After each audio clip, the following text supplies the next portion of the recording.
আমি কি করছে ঢাকাতে কবে আসছি বাড়িতে? এই সপ্তাহে নিয়েছি আইছি।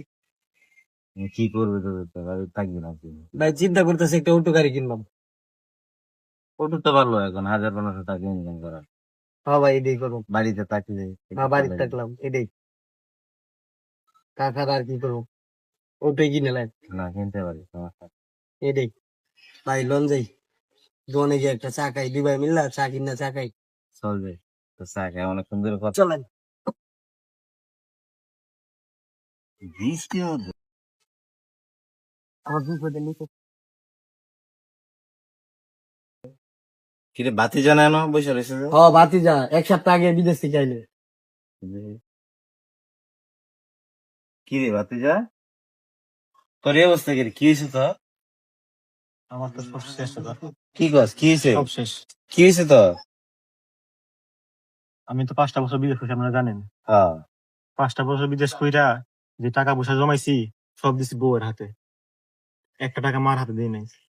ওইগুলো নিয়ে তো তোর মার অনেক কথাবার্তা আমাদেরকে বলছিল।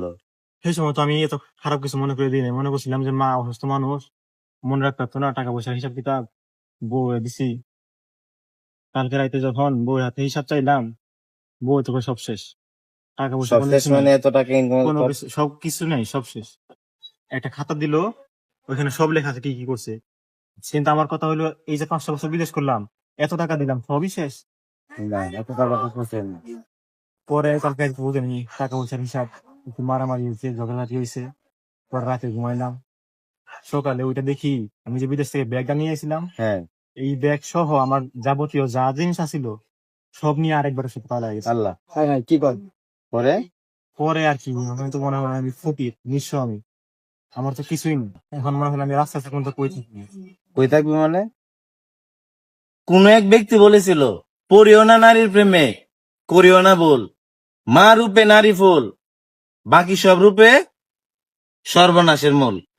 হ ভাই ঠিক কথা কইছেন, এই তার প্রমাণ। দর এরা লই যাই। ওটো ওটো এনে বইয়াতে কেটে টেনশন করলে কোনো লাভ হইবে না। ওঠ। দেশ এবং দেশের বাহিরের ভাইদের উদ্দেশ্য করে বলতেছি, আপনার মাথার গাম পায়ে পেলে আপনি যে অর্থ উপার্জন করেন, আপনার সেই অর্থ এমন কারো কাছে রাখবেন না যার জন্য একটা সময় আপনাকে নিঃস্ব হয়ে রাস্তায় দাঁড়াতে হয়।